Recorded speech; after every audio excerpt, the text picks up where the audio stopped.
mukongomani umuhutu uko mukongomani ukeneye kuja kugura ipariseri Kanyabayonga akagenda akayigura akagatumayo Kanyabayonga akeneye gutura ikibumba akaza agatura Yohana akeneye kujiriya mu bashiza Kabareza Walungu Vira agatura ico nico gihugu tugushaka igihugu cy'ingegera yirwa mu ndege goya shivangura mo tunaelewana nje ndavugaga Kisekedi mu gitondo ndari na atiyo mikoshi n'uje kuvuga mu gitondo tukumvikana. Ibihe byiza nshuti bakunzi ba ibyegeranyo Empire, reka ngushimire wowe tubana umunsi ku munsi. Niba ari ubwa mbere ugeze aha ngaha, reka nkubwire ngo kora subscribe, ukore no kunzogera kugira ngo uzajye ushobora kugenda ubona amakuru yizewe kandi uyabonere ku gihe. Munyemerere tugaruke ku makuru akomeje kugenda avugwa muri Repubulika Demokarasi ya Kongo, by'umwihariko aha ngaha mu burasirazuba bwa Repubulika Demokarasi ya Kongo.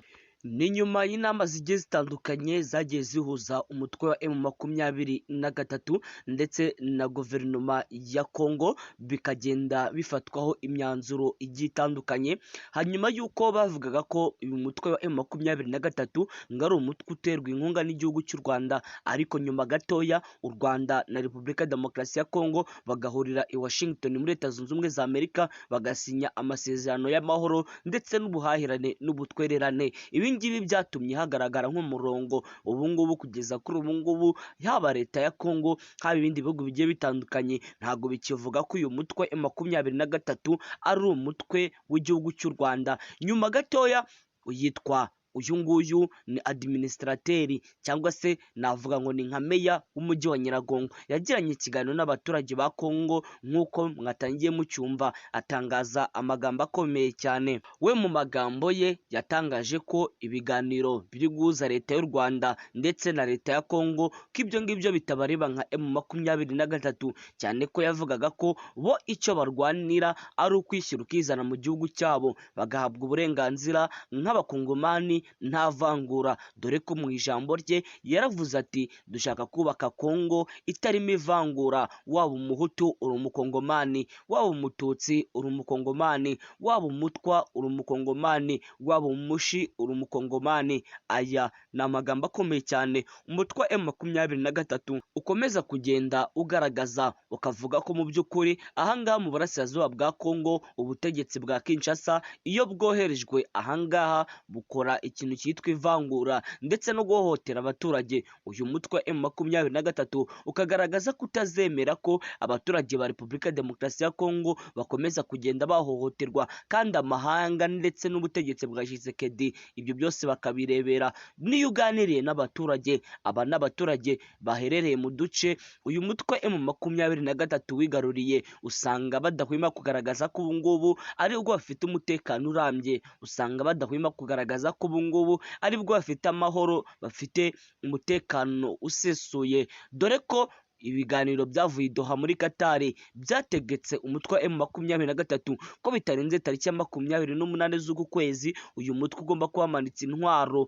ahubwo ukemera ko ingabo za FARDC, ni ukuvuga ngo ni ingabo z'igisirikare cya M23 zose ziva kuri ubu butaka zikamanika intwaro, ndetse abasirikare ba FARDC, abasirikare b'igihugu cya Kongo, abasirikare b'ubutegetsi bwa Kinshasa akaribo baza muri utu duce, ndetse n'abayobozi bashyizweho, ndavuga ba meya, ba guverineri muri utu duce twose twigaruriwe n'umutwe wa M23 bakamanika intwaro, ahubwo abayobozi ba Kinshasa akaba aribo bagaruka muri utu duce. Aya ni amagambo akomeye yavuye mu biganiro byabereye Doha muri Katari, ariko igitaraganya ubuyobozi bwa M23 bwahise bubisesa, buvuga ko ibyo baganiriye atari ukwirukana abasirikare babo ndetse n'ubutegetsi, ahubwo ko ibyo bo bemera ari ukureka imirwano ndetse n'ibindi bice byose bashaka kwigarura bakabireka, ahubwo bakabanza bakaganira. Mu gihe icyo ari cyo cyose uyu mutwe M23 waba umanitse intwaro. Ibi ngibi n'ubundi birasa nk'ibyabaye mu mwaka wa 2015, dore ko n'ubundi uyu mutwe wararwanye ndetse umaze kurwana wigarurira Goma. Nyuma gatoya ubutegetsi bwa Kongo bubabwira ko bagiye kubaganiriza bakabahereza ibyo bifuza,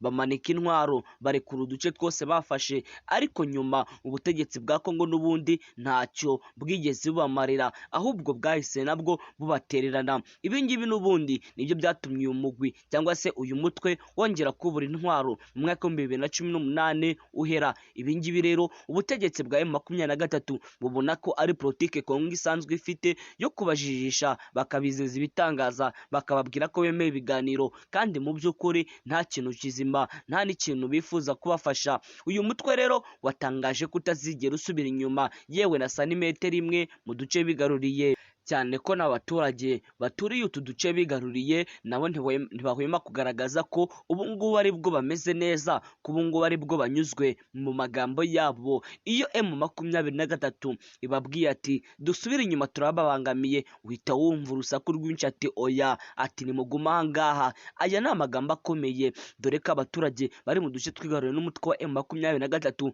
ntibahwema kugaragaza ko ubu ngubu ari bwo bafite umutekano, ari bwo bafite amahoro. Mu ijambo rikomeye, administrateur w'umujyi cyangwa se wa Nyiragongo yatangaje ko we niyo yumvishe izina Tshisekedi ngo atararya ngo rimutera umwako. Ni amagambo akomeye cyane uyu nguyu administrateur wa Nyiragongo akomeje kugenda avuga ku butegetsi bwa Kinshasa, by'umwihariko buyobowe na Felix Antoine Tshisekedi. Nshuti bakunzi babyegeranyo Empire, munyemerere mbashimire, mwitaba n'umunsi ku munsi muraba agaciro. Niba ari ubwa mbere ugeze aha ngaha, kora subscribe, ukore ku nzogera kugira ngo uzajye kugenda ubona amakuru yizewe kandi wabonere ku gihe. Ndagushimiye cyane.